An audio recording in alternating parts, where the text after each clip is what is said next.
مجھے یہ سب سن کے بہت اچھا لگ رہا تھا. میں نے اسے کہا کہ میں نے کبھی مندر نہیں دیکھا تو مجھے بھی بہت شوق ہے مندر دیکھنے کا، تو کیا ہم لوگ بھی ایسا کریں کہ کسی دن ہم لوگ بھی وہ مندر جا کے دیکھتے ہیں. اس نے مجھے کہا ہاں میں بھی وہاں پہ 2 سے 3 دفعہ جا چکی ہوں، اگر تمہیں بھی دیکھنے کا شوق ہے تو تم بھی میرے ساتھ چلنا. اور اس نے مجھے کہا کہ اگر تم نے وہاں پہ میرے ساتھ جانا ہے تو ہمیں دن کے وقت ہی چلنا پڑے گا، کیونکہ شام کے بعد میں تمہارے ساتھ نہیں جا سکتی، وہاں پہ کافی سانپ ہوتے ہیں، زہریلے جانور ہوتے ہیں. 2 دن بعد ہفتہ تھا.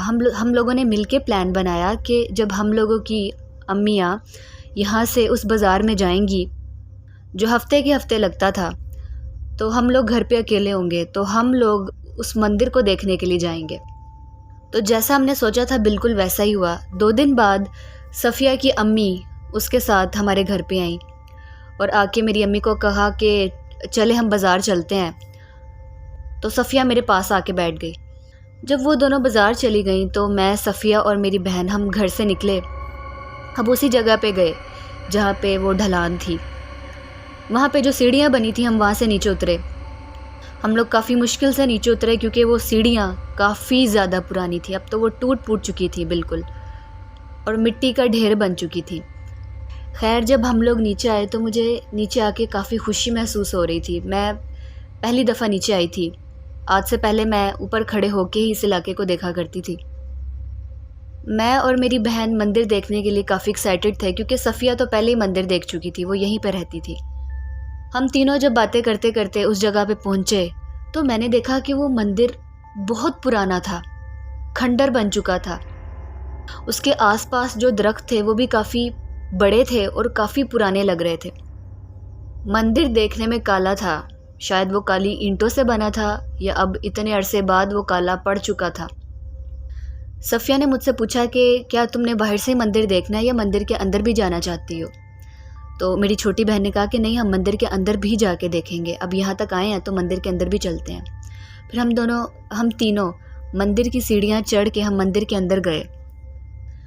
جب سیڑھیاں چڑھ کے ہم لوگ مندر کے اندر گئے تو پہلا قدم رکھتے ہی مجھے عجیب سا احساس ہوا. آگے جا کے دیکھا وہاں پہ ایک جگہ بنی تھی جہاں پہ مورتی رکھتے تھے، وہاں پہ اب کوئی مورتی نہیں تھی، شاید ان لوگوں نے وہاں سے ہٹا لی تھی. اور آس پاس کچھ برتن پڑے ہوئے تھے، وہ کافی پرانے اور گندے تھے. یعنی کہ وہ مندر اتنا پرانا تھا کہ وہ صحیح معنوں میں کھنڈر بن چکا تھا. کافی جگہوں سے مندر ٹوٹا بھی ہوا تھا. ہم لوگ جب گھومتے ہوئے اس مورتی والی جگہ کے پچھلے حصے میں گئے تو وہاں پہ 2 سانپ بیٹھے تھے، چھوٹے چھوٹے سے سانپ تھے. وہ ہمیں دیکھ کے وہ سانپ باہر کو نکلے اور دوسری سیڑھیوں سے نیچے اترتے ہوئے جنگل کی طرف چلے گئے. مندر میں آ کے مجھے ایک چیز محسوس ہو رہی تھی کہ مجھے بہت ٹھنڈ لگ رہی تھی، حالانکہ وہ سخت گرمی کا موسم تھا، لیکن پتہ نہیں کیوں وہاں پہ کھڑے کھڑے مجھے سردی لگ رہی تھی. پھر جب ہم لوگوں نے اچھی طرح مندر دیکھ لیا، مندر کے آگے پیچھے سے ہر طرف سے جب اچھی طرح ہم نے جائزہ لے لیا، پھر ہم نے سوچا کہ اب ہمیں کافی دیر ہو گئی ہے، ہمیں گھر چلنا چاہیے کہ اس سے پہلے کہ ہم لوگوں کی امی واپس آ جائیں. پھر ہم لوگ وہاں سے نکلے اور بھاگتے ہوئے گھر واپس آ گئے. جب سے میں مندر سے گھر واپس آئی تھی مجھے عجیب سا احساس ہو رہا تھا، مجھے سمجھ نہیں آ رہی تھی یہ کس قسم کا احساس ہے. لیکن جب 1 سے 2 دن گزرے تو تب مجھے سمجھ آئی وہ کیا احساس تھا. وہ احساس یہ تھا، مجھے لگتا تھا کہ میرے ساتھ کوئی ہے، مجھے کوئی دیکھ رہا ہے.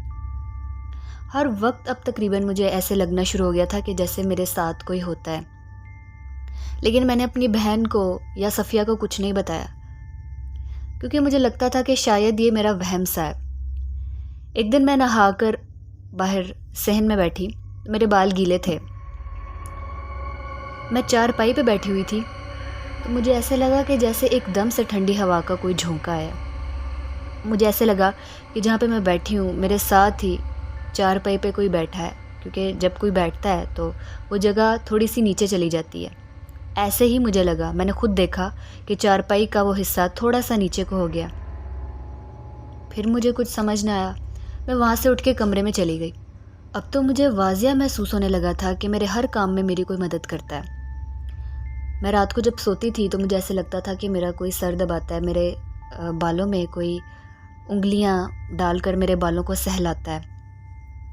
لیکن ایسا تب ہوتا تھا جب میں نیم بے ہوشی کی حالت میں ہوتی تھی، نیند کی حالت میں ہوتی تھی۔ کھانا کھانے لگتی تھی تو پانی کا گلاس خود بخود بھر جاتا تھا۔ اب یہ سب مجھے تھوڑا عجیب لگنے لگا تھا۔ میں نے اپنی بہن کو بتایا تو وہ میرے پہ ہنستی تھی، کہتی تھی کہ تم بہت وہم کرتی ہو، اپنے پاس سے ہی کہانیاں بنا کے سناتی رہتی ہو۔ خیر ایک دن ایسا ہوا کہ میں کمرے میں بیٹھی ہوئی تھی، میری امی جو تھیں وہ ساتھ پڑوس میں گئی ہوئی تھی۔ شام کا وقت تھا اور میری بہن کچن میں کھانا بنا رہی تھی، روٹیاں بنا رہی تھی۔ میری طبیعت اس دن ویسے بھی کچھ ٹھیک نہیں تھی، میرے سر میں بہت زیادہ درد ہو رہا تھا، اس لیے میں کمرے میں چپ کر کے بیٹھی ہوئی تھی۔ اچانک میں نے دیکھا کہ میری بہن کمرے میں آئی ہے اور آ کے میرے گلے لگ گئی۔ میں نے اس سے کہا کہ خیر آج تمہیں مجھ پہ بہت پیار آ رہا ہے، کیا بات ہے؟ اس نے کہا نہیں ویسے ہی تمہاری طبیعت نہیں ٹھیک ہے، تو مجھے خیال آیا اس لیے میں تمہارے لیے یہ گولی لے کے آئی ہوں، یہ گولی تم کھاؤ، اس سے تم بالکل ٹھیک ہو جاؤ گی۔ ابھی میں نے گولی کھائی تھی کہ باہر مین دروازے پہ دستک ہوئی۔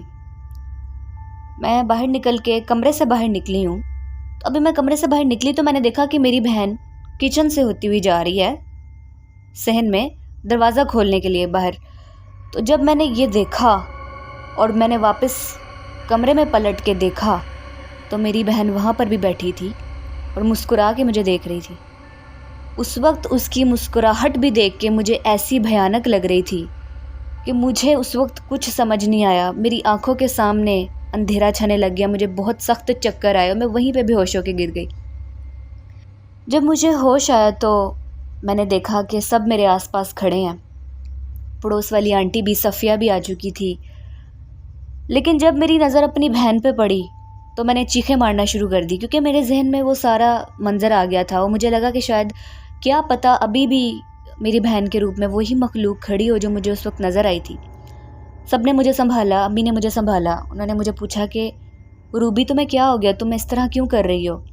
تو پھر میں نے ان کو سارا واقعہ بتایا کہ اس طرح سے میرے ساتھ یہ واقعہ پیش آیا۔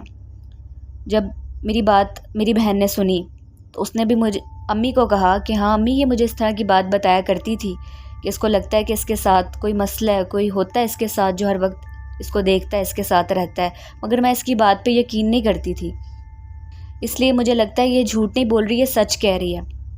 میری امی کو جب یہ پتہ چلا تو میری امی رونے لگ گئیں، بہت پریشان ہوئی کہ میری بیٹی کو یہ کیا ہو گیا، اس کے ساتھ یہ کیا مسئلہ بن گیا۔ پھر جو پڑوس والی آنٹی تھی انہوں نے میری امی کو دلاسا دیا، انہوں نے کہا کہ پریشان مت ہو، اس کو ہم دکھائیں گے کسی اللہ والے کو، کسی نیک بزرگ کو دکھائیں گے، یہ ٹھیک ہو جائے گی۔ خیر ان لوگوں کو جب اس بات کا پتہ چلا کہ میرے ساتھ کوئی مسئلہ ہے تو ان لوگوں نے دیر نہیں کی، اگلے ہی دن پڑوس والی آنٹی میری امی کو اور مجھے لے کر وہاں کے ایک بہت مشہور بابا جی تھے جو اس طرح سے لوگوں کا علاج کیا کرتے تھے جن پہ جنات وغیرہ کا اثر ہو جاتا تھا، وہ مجھے وہاں پہ لے کے گئیں۔ تو ان بابا جی نے مجھے دیکھا، پہلے تو انہوں نے مجھ پہ دم کیا، پھر انہوں نے کچھ حساب وغیرہ لگایا، کچھ کاغذ تھے جس پہ انہوں نے لکھ کر کچھ جلایا۔ وہ جو چھوٹے چھوٹے کاغذ تھے میں نے دیکھا کہ جب وہ جلتے تھے تو اس کی جو آگ تھی وہ بالکل لال ہو جاتی تھی۔ ہم لوگ یہ دیکھ کے بہت حیران ہوئے۔ پھر ان بابا جی نے ہمیں بتایا، میری امی کو بتایا کہ آپ کی بیٹی کسی ایسی جگہ پہ گئی ہے یا گزری ہے جہاں سے اس پہ کسی جن کا سایہ ہوا ہے، اور جہاں تک مجھے لگتا ہے وہ ایک ہندو جن ہے۔ انہوں نے کہا کہ آپ نے 3 دن اس کو میرے پاس لانا ہے تاکہ میں اس پہ دم کروں گا اور جو عملیات وغیرہ کرنے میں کروں گا تو تیسرے دن میں اس جن کو حاضر کروں گا، وہ جن اس میں لازمی آئے گا۔ اسی طرح ہوا، 3 دن تک وہ لوگ مجھے وہاں پہ لے کے جاتے رہے۔ تیسرے دن جب آخری دن تھا تو ان بابا جی نے جب اپنا عمل شروع کیا تو ایسا ہی ہوا، اس کے بعد مجھے کچھ ہوش نہیں تھی۔ میری امی بتاتی ہیں کہ وہ جن تم میں حاضر ہوا تھا اور وہ بولتا تھا تو ایسے لگتا تھا مردانہ آواز میں بولتی ہو تم، تو ایسے لگتا تھا کہ تم کسی مردانہ بھاری سی آواز میں بات کر رہی ہو۔ بابا جی نے جب اس جن سے پوچھا تو اس جن نے یہ بتانا شروع کیا کہ یہ لڑکی اپنی 2 سہیلیوں کے ساتھ اس مندر میں آئی تھی، اس کالے مندر میں آئی تھی جو ہمارے وقت کے مشہور مندرات میں سے ایک مندر ہے۔ جب یہ وہاں پہ آئی تو مجھے یہ بہت خوبصورت لگی، بہت پیاری لگی، میرا دل کیا کہ میں اس کے ساتھ ہی رہوں، اور تب سے میں اس کے ساتھ ہوں۔ میں ہر وقت اس کے ساتھ رہتا تھا، اسے دیکھتا تھا یہ کیا کرتی ہے۔ لیکن ایک دن جب اس کی طبیعت خراب تھی تو میں اپنے آپ کو اس پہ ظاہر ہونے سے نہیں روک سکا۔ میں اس کی بہن کے روپ میں اس کے پاس گیا، جسے دیکھ کے یہ ڈر گئی۔ میں اس سے بہت پیار کرتا ہوں، اس کا خیال رکھوں گا، میں اسے کوئی نقصان نہیں پہنچاؤں گا۔ چاہے یہ ایک مسلمان لڑکی ہے اور میں ایک ہندو جن ہوں، مگر پھر بھی میں اسے کوئی نقصان نہیں پہنچاؤں گا۔ پھر اس کے بعد امی بتاتی ہیں کہ بابا جی نے اسے کافی سمجھایا، وہ کافی کوشش کی کہ وہ تمہیں چھوڑ کے چلا جائے، لیکن وہ نہیں مانتا تھا۔ وہ کہتا تھا کہ نہیں، میں اس کے ساتھ رہوں گا۔ جب وہ جن نہیں مانا تو بابا جی نے اپنے شاگرد کے ہاتھ ایک مٹی کا پیالہ منگوایا، اس کے اندر ایک مٹی تھی۔ بابا جی نے اسے کہا کہ یہ دم کی ہوئی مٹی ہے، اور اگر یہ میں نے تم پہ چھڑک دی تو تم جل کے راکھ ہو جاؤ گے۔ اس سے پہلے اس لڑکی کو چھوڑ کے چلے جاؤ جہاں سے تم آئے ہو۔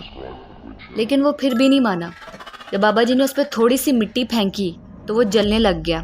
اس نے کہا کہ مجھے چھوڑ دیں، یہیں پہ مجھے چھوڑ دیں، مجھے بہت تکلیف ہو رہی ہے، میں معافی مانگتا ہوں آپ سے، میں اس لڑکی کو بھی چھوڑ دوں گا، لیکن آپ مجھے اسی وقت ٹھیک کریں۔ پھر جب بابا جی نے کچھ پڑھ کے دم کیا، اسے ٹھیک کیا، تو اس نے کہا کہ ٹھیک ہے، میں اس لڑکی کو چھوڑ دیتا ہوں، میں یہاں سے جا رہا ہوں، میں واپس اپنے اسی مندر میں جا رہا ہوں جہاں پہ میں رہتا ہوں، لیکن اگر یہ لڑکی وہاں پہ پھر آئی تو میں اپنے آپ کو روک نہیں پاؤں گا، اور پھر میں اسے لے کر کہیں دور چلا جاؤں گا، یہ اپنے گھر والوں کو کبھی نہیں ملے گی۔ پھر جب وہ جن وہاں سے نکلا تو کمرے میں ایک کھڑکی تھی، ایک لکڑی کی کھڑکی تھی، اس کے دونوں دروازے لکڑی کے تھے۔ جو وہ باہر نکلا اس کھڑکی میں سے، تو وہ جو کھڑکی کا دروازہ تھا ایسے لگا جیسے اس نے زور سے مارا۔ اس کے بعد بابا جی نے میری امی کو سختی سے کہا کہ آپ لوگ اس لڑکی کو دوبارہ اس مندر میں، اس کھنڈر میں مت جانے دینا، بلکہ ہو سکے تو آپ لوگ یہاں سے کہیں اور چلے جائیں، کیونکہ یہ لڑکی اب اس جن کی نظروں میں آ چکی ہے۔ وہ مندر اس کا گھر ہے، وہ وہاں سے تو نہیں جائے گا، تو آپ لوگوں کے لیے بہتر ہے کہ آپ لوگ ہی یہاں سے چلے جائیں۔ پھر میری امی بتاتی ہیں کہ جب یہ واقعہ تمہارے ساتھ ہوا، ہم نے گھر آ کے سب کچھ تمہیں بتایا، اس کے بعد ہم لوگوں نے یہ طے کر لیا کہ یہاں پہ ہمارے ساتھ یہ حادثہ ہوا، اب ہم لوگ یہاں پہ نہیں رہیں گے۔ اس کے بعد ہم لوگ چکوال شفٹ ہو گئے تھے۔ سو لسنرز، روبی کہتی ہیں یہ تھا میری زندگی کا ایک خوفناک واقعہ جو مجھے آج تک نہیں بھولتا، اور جو میں آپ لوگوں کے ساتھ شیئر کرنا چاہتی تھی۔ سو لسنرز، آپ کو یہ واقعہ کیسا لگا ہے؟ کمنٹ سیکشن میں اپنی رائے کا اظہار کریں۔ آپ لوگ بھی ایسے ہی واقعات جو آپ لوگوں کی زندگی سے جڑے ہیں، خوفناک واقعات، مجھ سے شیئر کر سکتے ہیں ڈسکرپشن باکس میں میرے ای میل آئی ڈی یا فیس بک آئی ڈی پر۔ ویڈیو اچھی لگی ہو تو لائک کریں، شیئر کریں، اور اگر آپ کو لگتا ہے کہ میرے چینل کی ہارر سٹوری سننا آپ کو پسند ہے تو چینل کو بھی لازمی سبسکرائب کر لیں۔ اپنا بہت سا خیال رکھیں، دعا میں یاد رکھیں، ویٹ کریں میری نیکسٹ سٹوری کا۔ تب تک کے لیے اللہ حافظ۔